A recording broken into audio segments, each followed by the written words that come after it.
Hi friends, ఈరోజైతే దేవుడి నైవేద్యానికని సేమియా పాయసం చేశాను. సేమియా అండ్ సగ్గుబియ్యంతో ముందు పాలు పెట్టేసుకోవాలి గ్యాస్ మీద. ఇవి కాగుతూ ఉండగానే మనం బాదము తురిమేసి పెట్టుకోవాలి.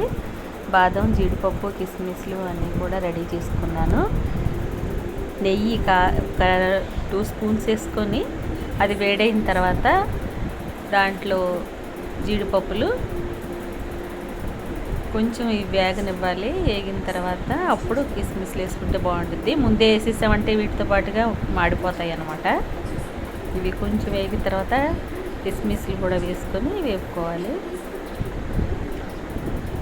మళ్ళీ ఏంటి రాగిపోయింది ఇక్కడేనా?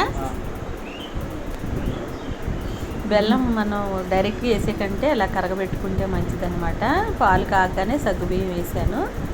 ఇవి సగం ఉడికిన తర్వాత మనం సేమియా వేసుకుంటే కరెక్ట్గా సరిపోద్ది అనమాట. 2 ఈక్వల్గా ఉడుకుతాయి. అప్పుడు వేపేసుకున్నాను, నేతిలో వేపుకున్న నెయ్యి వీటిని కూడా సేమియాని కూడా వేసి నీట్గా కలుపుకోవాలి. చూడండి ఇలా.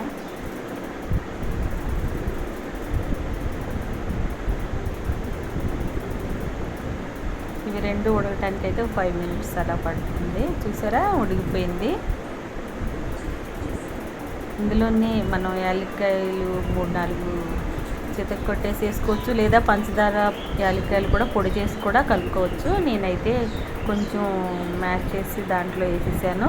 బెల్లం కూడా కరగపెట్టిందే వేసాను అనమాట. ఎందుకంటే పాలు ఇరగకుండా ఉంటే బెల్లం కూడా తొందరగా కరిగిపోద్ది కదా. తొందరగా పని అయిపోవాలంటే పక్కన మనం బెల్లం కూడా కొంచెం వాటర్ వేసి కరగబెట్టుకోవచ్చు. అది కూడా వేసేసాను. అయిపోయింది. చూసారా, ఇప్పుడు మనం వేపి రెడీగా పెట్టుకున్న డ్రై ఫ్రూట్స్ వేసాను.